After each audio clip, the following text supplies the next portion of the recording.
are these great big lubber grasshoppers.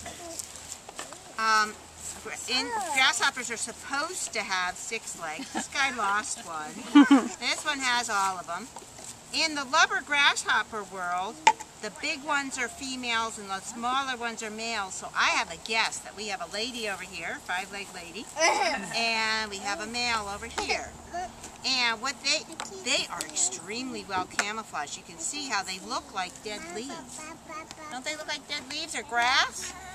And underneath, they don't fly real well, but if you really make them, they will flutter their wings on the back, especially if they get really mad and they try to display. They go hiss and they like spread their little wings out. And you'll see that they're red underneath, but they hide those red colors underneath. And they will, if they get an attitude, they'll show them to you, sort of thing. I see the red. And it's a bug in the hamster wheel. Yep. And these guys eat grass and other plants. As everybody who has a garden knows, that they eat a lot of plants. But when they're walking along the grass, because they don't fly well, and they're so big, it's good that they're well camouflaged, isn't it? Okay. We're going to let these bugs go shortly because there's no air holes in these jars, but there's enough air for a little while. Now this one is very exciting. This is a flying insect called a damselfly. It looks like a little stick with wings on his back. The wings are almost invisible. They're so clear. Can you see it down here? This little damselfly? Oh, it's flying. It's trying to fly away. Can you all see this? See the little damselfly? Okay. Can you see it? Yeah. You guys down there want to see the little damselfly? Damselflies lay their eggs in the water, in the pond over here, in water that's not moving very fast. And the baby larva of that insect eats other little bugs in the water until it grows up and it becomes an adult. There is another relative of a damselfly, which is much bigger. This one's dead. Been dead a while. This is a dragonfly, and he's not like... He died somehow, and he's missing his head and some body parts and his legs and stuff, so I think maybe he got eaten, and whoever ate the soft parts of his body didn't bother with the rest of his body, like those wings. And you see how clear the wings are? Why didn't they eat the baby? Well, the baby one's still alive and was flying around. This one's been dead a long time, and we just picked it up and we found it on the ground like that. Okay, but he's supposed to have a head and 6 legs. But since he had... Oh, there's one leg. Okay. Maybe he had his legs when we collected him and he just get beaten up being carried around. Anyway, live bugs are always so much better than dead bugs because you have all your parts usually. Okay. This grasshopper species, this lubber grasshopper species is very big. Grasshoppers come in all sizes. We have another grasshopper in this jar that is much smaller, but it's got the same leaf-colored camouflage. Some grasshoppers are bright green, and they spend a lot of their time on the green leaves that they're eating, and that camouflages them. This brown one may spend a lot of time in the brown area, and that protects him. We have this little moth, which again, you know, bugs and animals like to look like dead leaves, because that's where they... You saw corn. Oh, that's animal poop. Yeah. Put that down. Yeah. Okay. These little things here, this is frass or animal poop that some animal was sitting here on the table.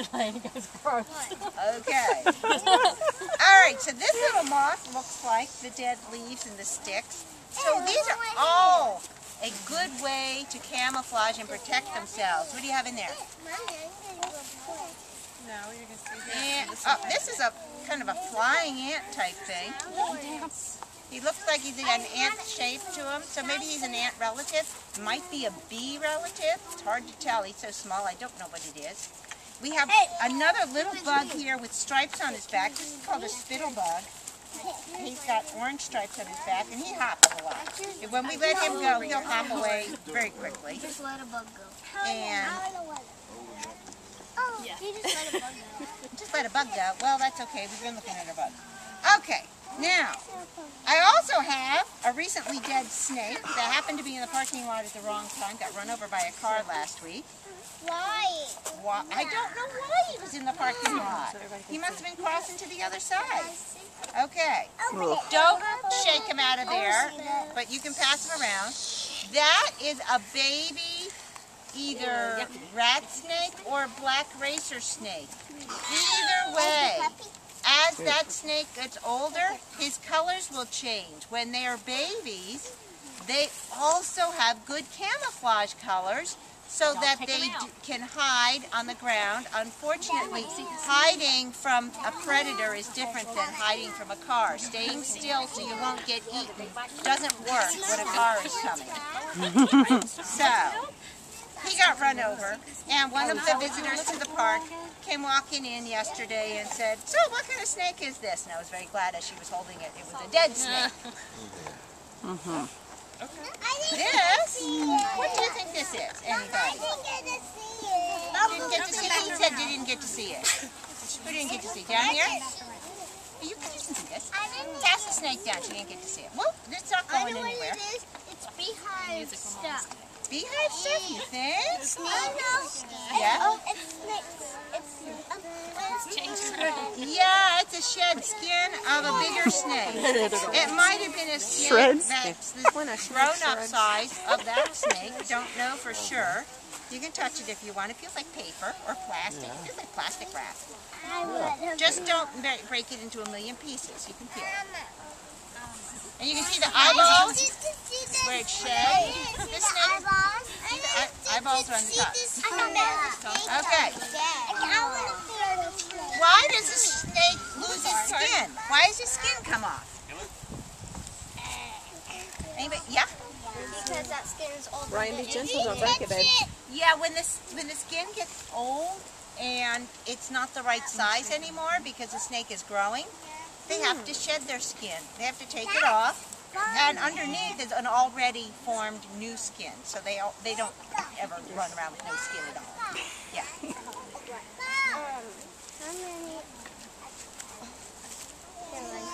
Okay. All right. We have, on occasion, seen all of the poisonous snakes that you would expect. There's pearl snakes and timber rattlers and pygmy rattler and water moccasin. But your snakes generally are like other animals. If you make enough noise and they hear you're coming, they really don't want to be anywhere near you, because we are not good food for a snake, because the snake has to swallow its food whole. And there's not a single snake that lives around here that can swallow any of us whole.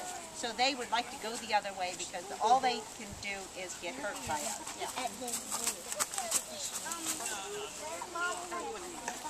No, we're not going to catch any more bugs, but I would like you guys to gently let these bugs go.